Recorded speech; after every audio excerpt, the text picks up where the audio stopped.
Необычно теплая зима выдалась нынче на полях Чечено-Ингушетии. На календаре январь, а почва парит как по весне. И думает Ахмед Хумакиев, агроном совхоза Горячеисточнинский, чем это завтра обернется нежданный подарок природы.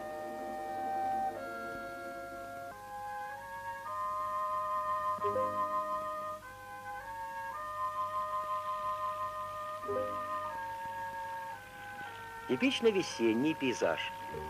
Мощный трактор в упряжке «Борон» готовит поле к скорому севу. В совхозе Горячеисточнинский мудро рассудили не терять время даром и подготовить почву к севу уже сегодня. Для Харона Дадаева, механизатора с 30-летним стажем, такая зима тоже в диковинку. В диковинку, но и на пользу. Подготовленная зимой почва позволит провести сев ранних яровых на несколько дней раньше, что полностью исключит трату драгоценного времени в весенний период, когда дорог не только каждый погожий день, но и каждый час.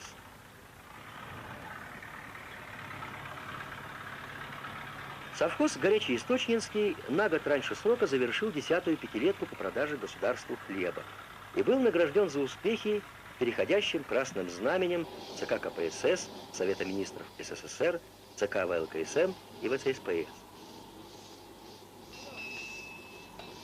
Секрет успеха в хозяйском отношении к делу. Вот как сейчас. Ремонтники уже готовят к выходу в поле зерноуборочные комбайны.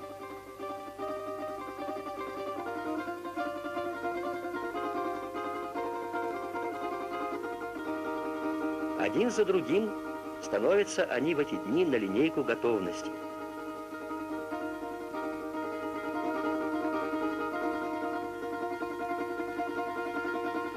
Рабочие совхоза решили завершить ремонт всей техники ко дню открытия 26-го съезда партии. Придирчиво осматривают подготовленные комбайны члены комиссии совхоза во главе с директором Арби Шатаевым. От их мнения во многом будет зависеть распределение мест в социалистическом соревновании механизаторов.